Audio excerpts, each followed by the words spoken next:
Assalamualaikum warahmatullahi wabarakatuh. Kepada seluruh siswa-siswi pelajar Madrasah Aliyah kelas 10, kita jumpa kembali pelajaran kita adalah fikih. Pada kesempatan kali ini kita akan membahas tentang zakat.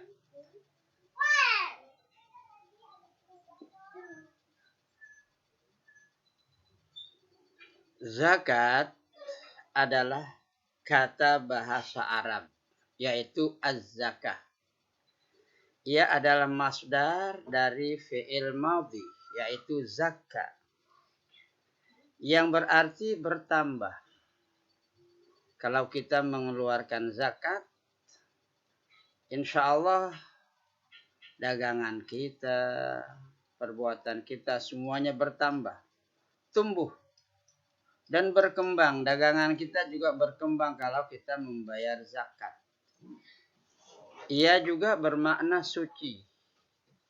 Kalau orang yang sudah membayar zakat, berarti dia sudah mensucikan ya barang dagangannya ya menjadi suci.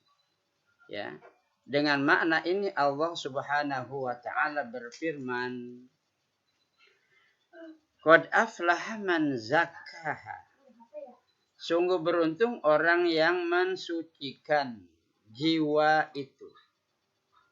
Artinya, kalau kita dagang, kita harus mengeluarkan zakat. Ya, kita berpuasa harus mengeluarkan zakat.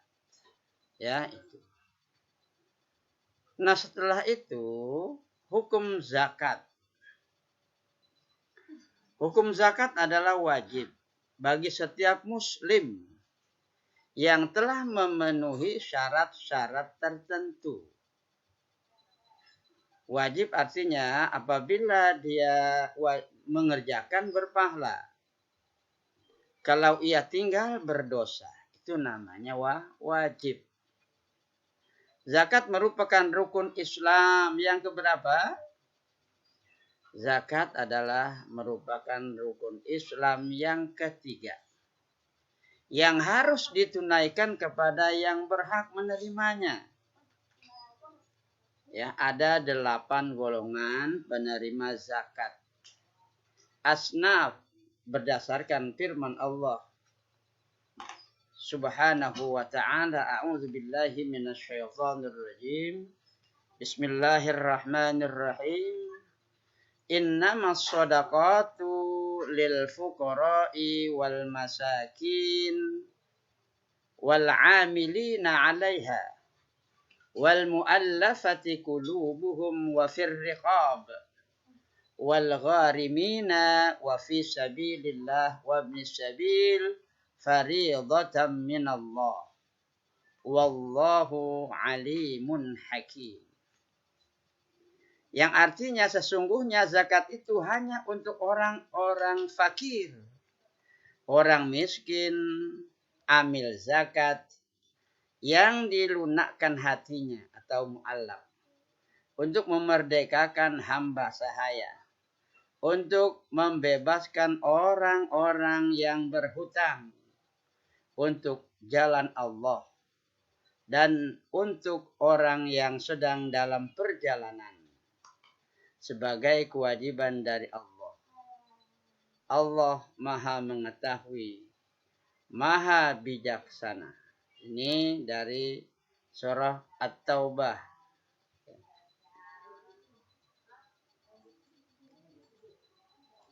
Seterusnya, yang tadi itu ada 8 asnaf. Yang pertama fakir, miskin, amil, mu'allaf, ar-rakib, ar-riqab, al-gharimun, fi sabilillah, ibnu sabil. Itu ada 8. Ya, 8. Fakir, apa fakir? Fakir adalah orang yang tidak mempunyai harta, dan kemampuan sama sekali untuk berusaha. Ya, nggak mempunyai harta, nggak mempunyai pekerjaan. Ya, atau mempunyai harta dan kemampuan yang sangat terbatas sehingga tidak dapat memenuhi kebutuhannya beserta orang yang harus dibiayainya, sedangkan orang yang akan menjamin tidak ada. Itu namanya fakir. Ya. Sedangkan miskin, apa miskin?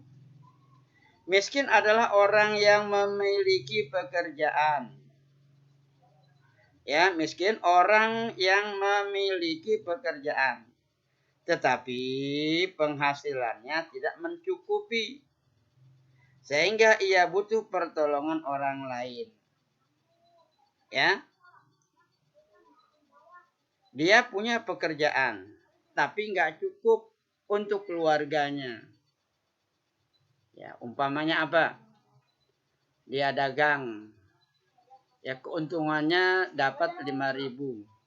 Sedangkan kebutuhannya 15.000. Ya, itu namanya miskin. Ya. Amil. Apa amil? Amil adalah orang yang ditunjuk untuk mengurus atau mengumpulkan zakat.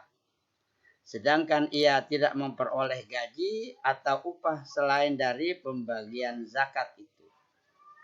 Ya, umpamanya orang mengumpulkan zakat fitrah, mengumpulkan zakat mal. Ya. Nah, dia sebagai petugas. Ya, dia enggak digaji dia. Tapi dia nanti mendapat upah dari pembagian zakat itu. Seterusnya mu'allaf.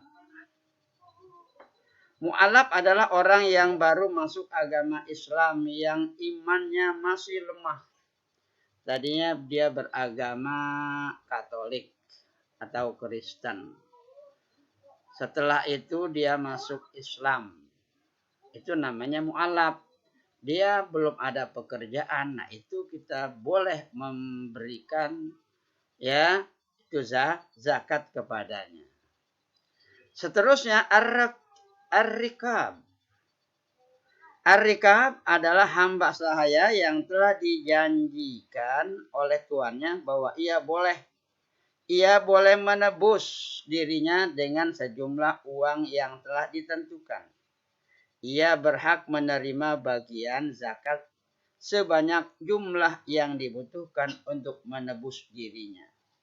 Jadi kalau budak ada yang mau dibebaskan, dia nggak mempunyai uang, sedikit kurang uangnya, boleh ya kita berikan dari zakat, ya dari zakat. Al-gharimun. Al-gharimun adalah orang yang banyak utang. Utangnya banyak banget, dia nggak kuat bayar. Ya, itu boleh nanti kita ambil dari zakat. Boleh diberikan zakat. Yang selanjutnya adalah fisabilillah. Fisabilillah adalah perjuangan untuk kepentingan agama, syiar Islam, pembangunan masjid, sekolah dan lain-lainnya. Ya, syiar Islam termasuk guru di sini.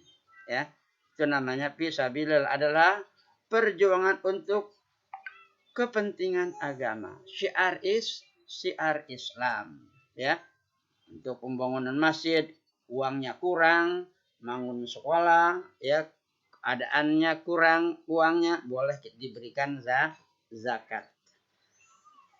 Yang ke-8 adalah Ibnu Sabil.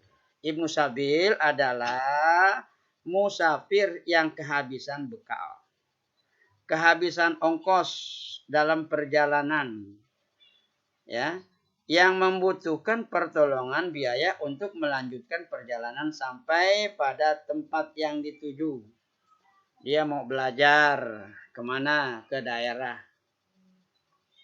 Ya, dia berjalan ke sana kehabisan uang. Dia minta ya di masjid atau kepada orang lain ya diberikan uang zakat, itu boleh. Itu namanya Ibnu Sabil, orang ya, atau ya musafir. Ya, Ibnu Sabil adalah musafir yang kehabisan bekal atau kehabisan uang. Ya. Itu ada 8. Fakir, miskin, amil, mu'allaf, ar-riqab, al-gharimun, fisabilillah, dan ibnu sabil. Seterusnya, orang atau golongan yang tidak berhak menerima zakat. Ada yang nggak boleh menerima zakat. Pertama adalah orang kaya, orang dhaif, orang kaya banget. Ya, itu dia nggak berhak. Ya, karena sudah cukup. Ya, anak kecil. Anak kecil yang dianggap kaya karena orang tuanya kaya. Ya, orang tuanya kaya enggak berhak. Orang kafir belum masuk agama Islam itu enggak berhak menerima zakat. Orang yang murtad keluar dari agama Islam enggak berhak menerima zakat. Dan orang yang memerangi Islam, kita diperangi oleh orang Nasoro, oleh orang Yahudi, oleh orang apapun juga, ya. Diperangi kita yang memerangi orang Islam itu tidak berhak menerima zakat. Siapa lagi yang tidak berhak menerima zakat adalah orang tua kita. Orang tua kita nggak boleh kita berikan zakat. Baik zakat mal, harta, dan zakat fitrah. Anak dan kerabat dekat, kecuali ada alasan tertentu. Keluarga Nabi Muhammad Shallallahu Alaihi Wasallam itu juga enggak, tidak boleh menerima zakat. Ya, itu keluarga Nabi Muhammad Shallallahu Alaihi Wasallam. Sampai sekarang itu enggak boleh menerima zakat. Ya, itu.